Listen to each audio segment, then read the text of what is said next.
এগারো শিব মন্দির। এগারো শিব মন্দির বাংলাদেশের যশোর জেলায় অবস্থিত একটা অনেক প্রাচীন মন্দির ও প্রত্নতাত্ত্বিক স্থাপনা।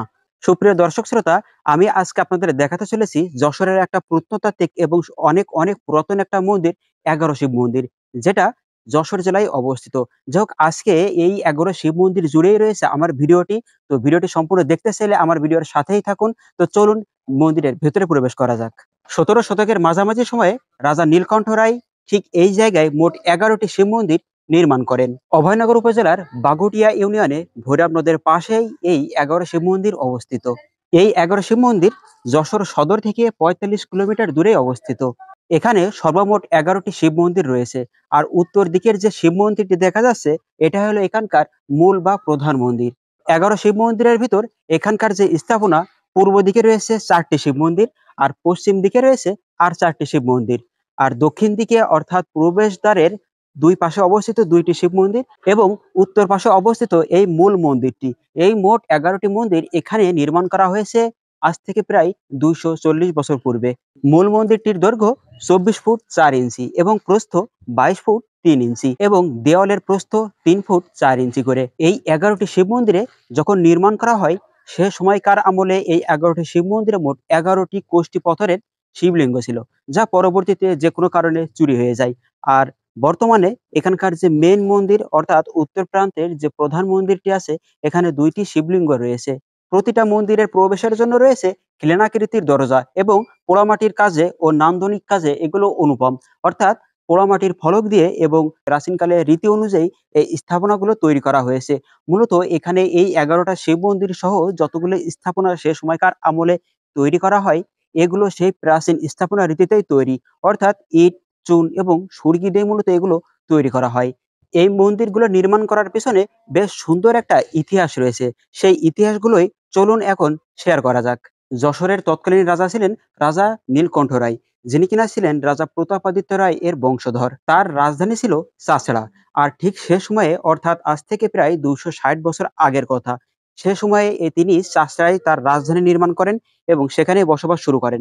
তবে ঠিক এই অঞ্চলের দক্ষিণে সুন্দরবন থাকার কারণে ওই পাশ দিয়ে অর্থাৎ সুন্দরবন এলাকা দিয়ে জলদস্যুরা আক্রমণ করতো প্রায় প্রায়। শুধু জলদস্যুরা আক্রমণ করতো না, তারা এখান থেকে সবকিছু লুট করে নিয়ে যেত, সাথে নারীদেরও তুলে নিয়ে গিয়ে বিক্রি করে দিত। তখন এগুলো উচ্ছেদ করার জন্য রাজা নীলকণ্ঠ রায় একটা উদ্যোগ গ্রহণ করেন। ঠিক সে সময়ে যশোরের ঠিক এই জায়গাটিতে অর্থাৎ অভয়নগরে একটা দুর্গ গড়ে তোলেন। আর এই জায়গায় তিনি তার বাসস্থান গড়ে তোলেন। তার একটা কন্যা সন্তান হয়, আর এই কন্যা সন্তানের নাম তিনি রাখেন অভয়া। তো তিনি এই অভয়নগরে যখন বসবাস শুরু করেন, আস্তে আস্তে সেই অভয়াও এখানেই বড় হতে থাকে। বড় হতে হতে একটা সময় বিয়ে দেওয়া হয় নড়াইলের রাজবংশ, অর্থাৎ সেখানকার একজনের নাম নীলম্বর রায়। অর্থাৎ সেখানকার জমিদার বাড়ির নীলম্বর রায় নামে একজনের সাথে তার বিবাহ সম্পন্ন হয়। কিন্তু ভাগ্যের নির্মম পরিহাস, বিয়ের অল্প কিছুদিন পরেই সেই নীলম্বর রায় একটা দুরারোগ্য ব্যাধিতে আক্রান্ত হন। আর সেই দুরারোগ্য ব্যাধিতে আক্রান্ত হওয়ার কিছুদিন পরেই তিনি মৃত্যুবরণ করেন। কিন্তু তখন বিধবা বিবাহ বা বহুবিবাহ প্রচলন না থাকার কারণে সেই অভয়া দেবীর আর বিয়ে দেওয়া হয় না, বা তিনি নিজেও বিয়ে করতে চান না। তো সে সময়ে রাজা নীলকণ্ঠ রায় অভয়া দেবীর জন্য এখানে, অর্থাৎ অভয়া দেবী কিন্তু তখন শৈব ছিল বা শিবের সাধক ছিল। আর এই কারণেই রাজা নীলকণ্ঠ রায় তার মেয়ের জন্য এখানে মোট 11টি শিব মন্দির নির্মাণ করেন। আর এই মন্দিরগুলো নির্মাণ করা হয় 1745 থেকে 1764 খ্রিস্টাব্দের ভিতরে।